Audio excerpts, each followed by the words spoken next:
I don't write a summary. My best years are ahead, I tell myself. They have to be. There's another reason I don't want to go back to school, which is that it feels like the bad guys have won. A few years before I arrived at my school, it was attended by a cluster of people who now hold political office in Britain, a group who have driven through some of the most socially regressive policies in recent memory, and whose leader, the current Prime Minister, is best known for his arrogance and dishonesty. I was so proud of my school when I was there, but now I wonder what kind of place it was, if these are its most prominent alumni. I ask myself whether this was my school's ethos, to win at all costs, to be reckless at best, and brutal at worst. I look at its motto again, "May Eton flourish," and I think yes, many of our politicians have flourished, but to the vast detriment of others. Maybe we were raised to be the bad guys? I don't think I was, but I'm not so sure anymore, because if I wasn't, then where is the resistance? Where are the good guys from my school, who are speaking up against the bad ones? I don't see many of them arguing for a more compassionate world in the public sphere, or funding media organisations or progressive causes, not nearly on the same scale that the bad guys are. I tell a school friend this and he says, maybe they are working hard behind the scenes, and I say that even if this is happening, which I very much doubt, then it is not good enough. It is just like being at school again, I think. Just like being at school, when people would complain furiously about the few boys who ran the place, but never actually said anything to their faces. Just like being at school again.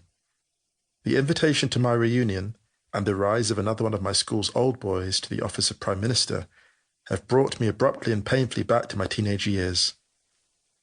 Maybe I need to stay here a while to see why these feelings are still so severe. Looking for me.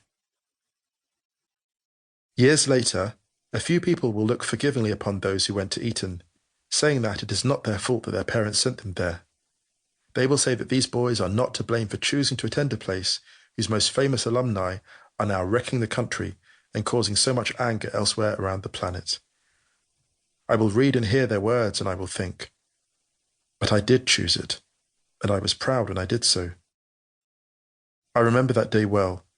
I was 11 years old, and a documentary came on television celebrating the 550th anniversary of a world-famous boarding school. I was transfixed. Everything they did there seemed so important. The routines, the rituals.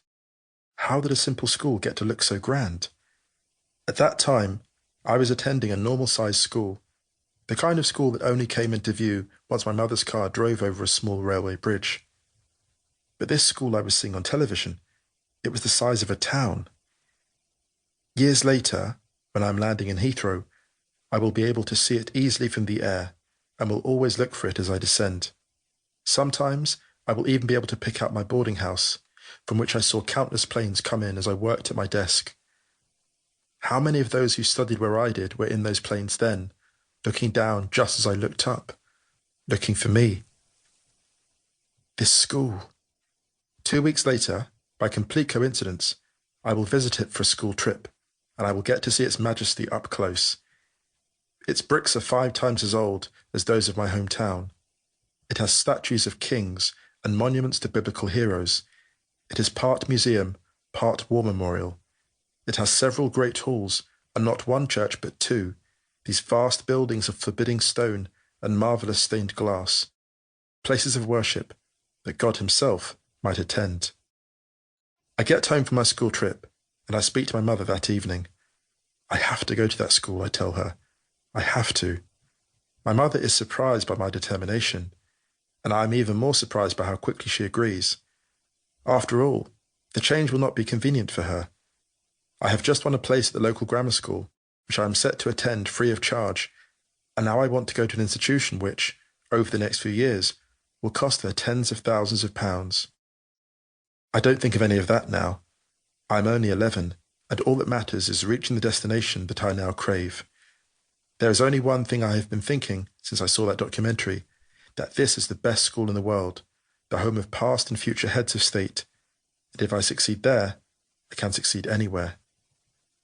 It will be a long time until I realize.